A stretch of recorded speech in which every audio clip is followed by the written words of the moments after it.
Hi, everybody. It's fun to be here. I wish I was playing, but you can kind of imagine it here. Uh, Rosalie, my son, suffers from some of the same things that I had as a kid. And I think I'm here, and that's how we got to know each other. And she had read my book that I wrote for my kids. I didn't mean for it to be public. That certainly wasn't my intent. But people had convinced me after I had kind of put it all together to publish it. And in that book, what comes through, even surprising to me, was this vein of what we'll call anxiety. I'll call it all kinds of things, but I probably couldn't say them. And the story kind of throughout my life. And so I think Rosalie had read that book and said, "You should come speak at EdRev." I'm like, okay. And I didn't think much of it. I didn't know, and then all of a sudden around town, and I'd run into people like, "I hear you're speaking at EdRev. I hear you're speaking at EdRev." I'm like, holy cow, this is going to be big. And so here we are. My story, and the reason I think I've been asked, is because it's a story of suffering. And I suffered in silence as a kid. I didn't know that I had severe childhood separation anxiety. It's a genetic thing. I didn't know. I had no idea. It was all throughout my mother's family. My uncle has it really bad. His kids sprinkled around. It comes out in different ways. It shows up in places that you don't expect. And without any knowledge, you just live it. You don't, as a kid, all I knew was that at nighttime, I was not staying over at another friend's house. All I knew was I was not going to scout camp for a week. All I knew is that when my parents left town to go to Philadelphia for the weekend, I freaked out, and I convinced my younger brothers and sisters that the babysitter was an axe murderer. And we got so freaked out and upset and crying and everything, my parents turned around and didn't go away for the weekend. That's what that means. Now, that's fine, because I was a 3-sport athlete, all state. I was a straight A student. You wouldn't have known a thing. Neither did I, really, other than if you asked me to stay over somewhere else. But I was great at faking it, and I didn't even know I was faking it. I just knew that I had football practice, or, I didn't want to scout camp because Lincoln Watkins has a BB gun and he threatened to shoot me, so it's not fair. I'm not going to go. I'd come up with crazy stuff so that I could be safe and that I could be home. And one thing's for sure, home meant a lot to me. And I didn't know that it meant more to me than most, but that's just what it was, until I went to college. And I remember preparing to go to college away across the country, and suddenly I was crippled. But I didn't know how to not go. Like, I'm not going to go to college. I'm on a scholarship to go for free to play football that I love to do, but I don't want to go. I want to stay home. Packed my bags, made all the preparations, and I could feel I could feel it. Like this, I don't want to do this. I don't want to go. But then I couldn't come up with anything. For the first time in my life, there was no story to tell. Oh, I can't go to college because I have football practice. Oh, that doesn't work. I ran out of things I was finished. And so I went. But my parents had the intuition to know that I was dealing with things differently when it was change or leaving the home. They intuitively knew. And so they set me up with a family.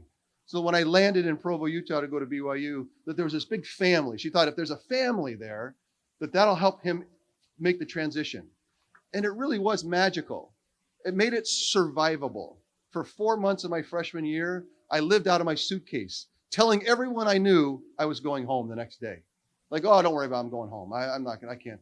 And I literally went through the first semester with my bags packed, threatening my folks all the time. I quit football. I don't want to be here. I'm going to come home. And my dad had a great quote one day. He says, "You know what? You can quit, but you can't come home." Because I don't live with quitters, he said. That's why I was like, dang. Because I didn't have anywhere else to go. If my dad would have said, "Yeah, come on home," I would have come home. And that's the hard part, is that when you're suffering, it's hard to allow someone to suffer knowing that it might be positive for them in the long run. And where does that start and stop? Where do we know that we have to go through it, not around it? Because we know if we keep going around it, we won't get anywhere. But if we keep going through it, how much suffering is okay? It's a tough thing to know. And so I have no idea how to provide you with any kind of sense of that, other than I know that part of my secret was going through it every day. Despite as a kid avoiding a ton of stuff, when it really came down to it going to college, I went. And what was interesting for me is by Christmas time, when I went back home, I got home and I realized, oh my gosh, I have 2 homes now. I developed a second home, a place that I could be safe. And so I went back to school kind of excited. I unpacked my bags. I'm like, I'm good. And I realized that I could, by going through it, transition to a place that I could be okay. I still didn't know what was going on.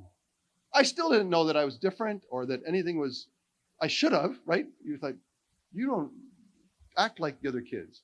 But then I started playing football in front of 80,000 people, or at college it was 60,000 people. And the expectations. And what happened is it transitioned to this pre-performance anxiety that was, I was super aware of everything. And so much so that I would imagine all these disasters that were going to happen. And as I started to play, I realized Wednesday, my stomach would start to turn. And Thursday would be worse. Friday would be disastrous. And on Saturday, I could hardly sleep. And I'd wake up in the morning and I would be sick to my stomach. And that's the way it was. And strangely, I would go play and play well. And then it would start again the next Wednesday. And that's how I lived in college. And my friends got used to it.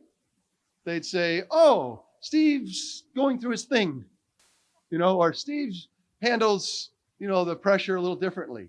And we just talked about it in like, yeah, that's just how he does it. Oh, he's throwing up because he's, and I would throw up most game days. And that became a thing. Like, oh, Steve's throwing up.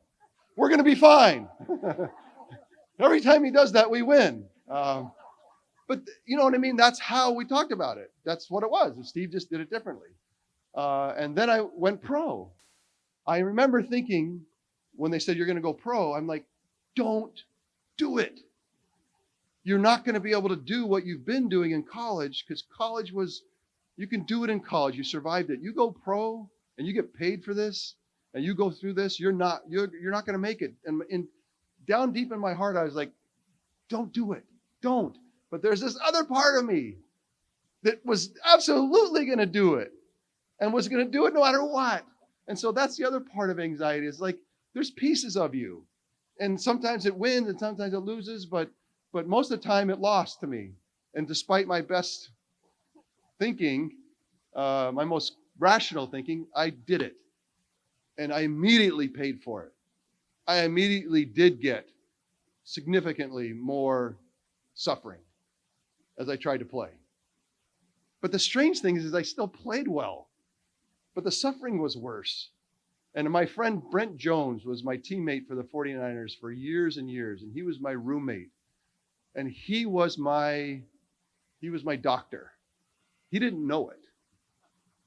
But he recognized that I was somebody that we were roommates, and he could see how I had to go through these cycles, and he just not literally held my hand, but figuratively held my hand.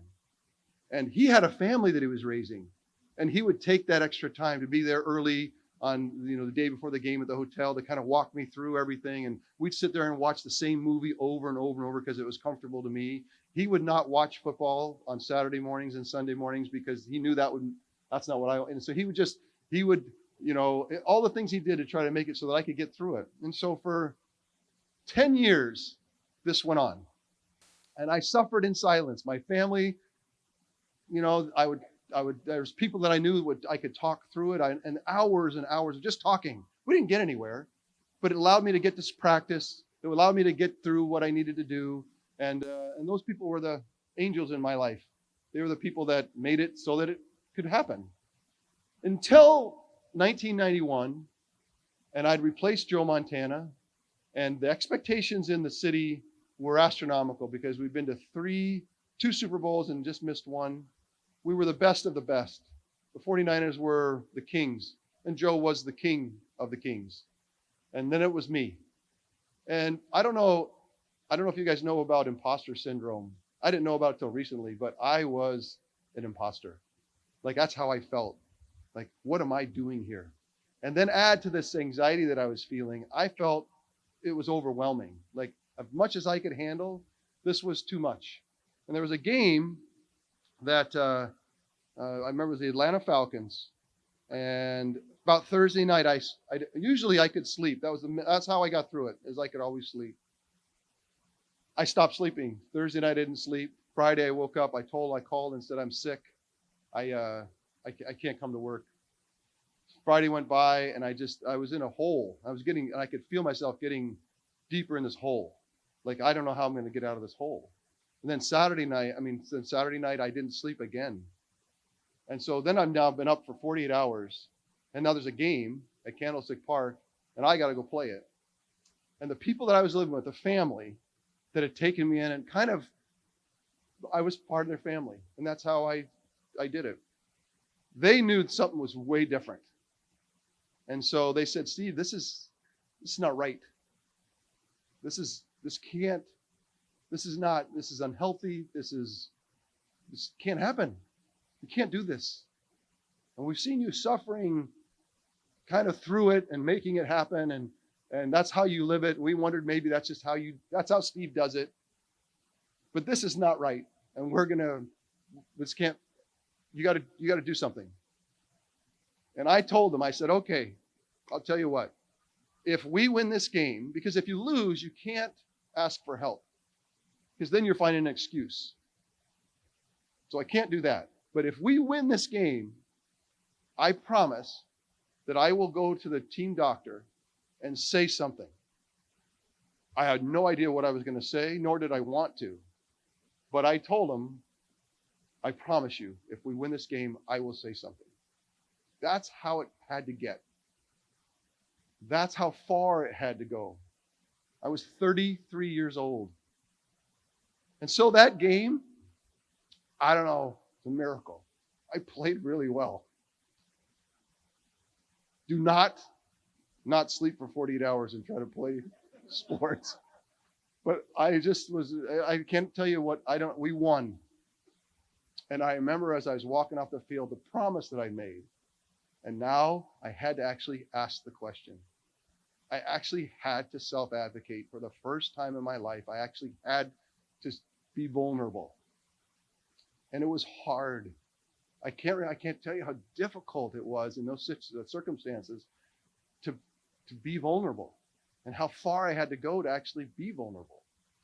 And so I remember Candlestick Park, just down the street before they tore it down.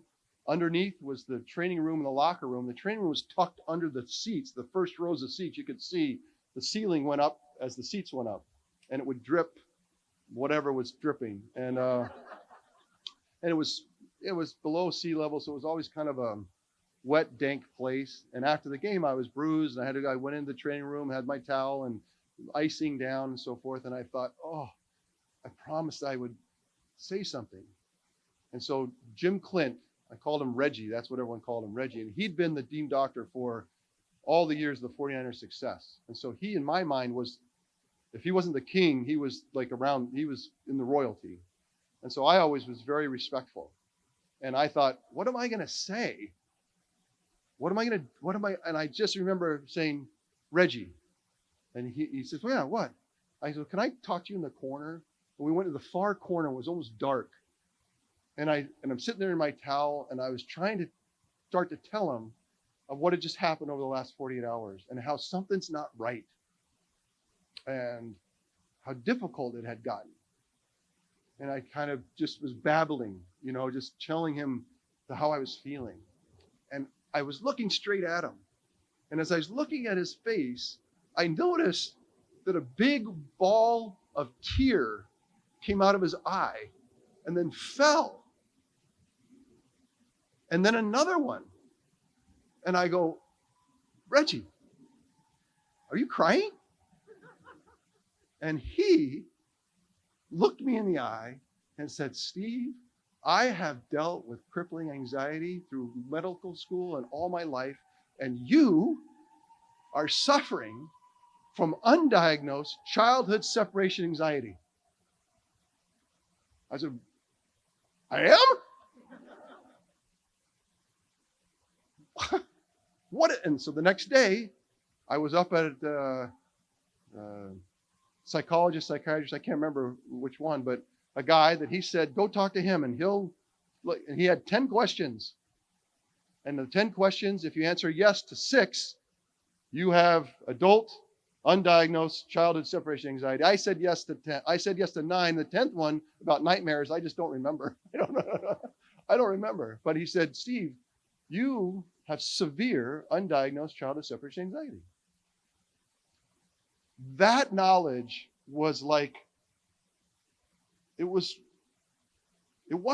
the solution, but it was a big part of the puzzle so that I could be empowered and I could know and immediately after talking to my family, I helped my mother's side, where all this genetics were, start to realize that they had been suffering for so long.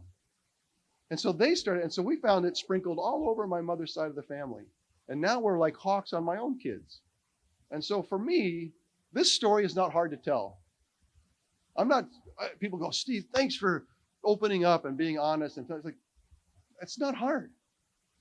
It's super easy to just tell you what my experience was. But the hard part is the unnecessary suffering without the knowledge. So wait till you're 33. I know many of you are in the business of finding solutions from science, and science is helping and going to help a lot more in the next 10, 15 years. Science is going to help bridge the gap. Society, we have to get better, right? We have to be able to be vulnerable and be able to ask the questions. We got to feel safe. I wrote down, what did I write down? I was like, I feel great, but I'm wondering about some things. That's okay. Or I feel lousy and I need help. And we've got to make that okay. Suffering in silence is a team sport. And I think that society is going to get better. I think that science is going to help a lot. And it's going to close the gap. But in the end, suffering in silence is a team sport, but you're the quarterback. You have to bridge that final piece to ask the question, to self-advocate and be able to be vulnerable enough to go, Reggie, I'm about to die and something's wrong. And be okay with that, because there are a lot of solutions out there. There's a lot of help. And so more than anything, if I can help somebody go ask the question and seek, I'm actually an advocate for universal mental health time with people just come in and be able to ask tough questions. Because there's genetic anxiety, there's social anxiety, there's I don't know, Rosalie knows way more than I do. It all comes in different forms, but we're all just human, and we're all trying to heal. Let's be healers. And so EdRev is, as I see it, is part of that healing agent to bridge the gap so that it gets smaller so people can self-advocate. So more than anything, I'm super grateful to have a chance to just share with you as I share with my kids or anyone else. I get a lot of parents who know me and know my story come and say, Steve, my son is in the basement and won't come out. And he is crippled and I don't know what to do. And I go, now I know where to direct people. It's not me. And they go, do you have any tips? And the tip I have to the parent is, you will never understand. I know that's a bold statement, but it's as if two ships pass in the night. My parents, as much as they loved me and cared for me and wanted to understand, it never made sense. My dad for 15 years would say, what is the problem? You're getting paid millions of dollars to go play football and you're suffering. What is wrong with you? That's impossible. He could not connect it. And many, many couldn't. And really, even the people that helped me and talked me through it, didn't understand it. They just knew that I needed to talk. And so as parents, I just want you to know that it's not related to your intuition. It's not related to something you go, oh, I get that. Like, it's just things that are unique to individuals. And we can do a lot better. And so I encourage you. I finish by saying, let's go through it. Let's stop going around it. All right, let's go through it and figure out how to get to the other side. And if you go through it enough, I truly believe there's healing on the other side. And if we believe that, then that'll encourage more people to go through rather than around.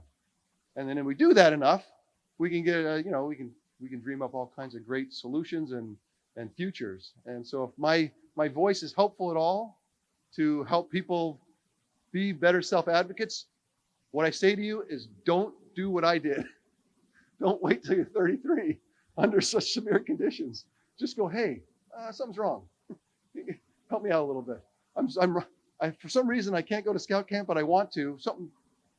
Let me understand that. That'd been helpful back when I was 11. That would have been great. And so if we can help an 11-year-old ask that question before he's 33, that's super great. So as much as I wish I was playing, as much as I wish I could still play, I'm glad to have finished, and now I could reflect on this life story of mine to actually own it better and share it.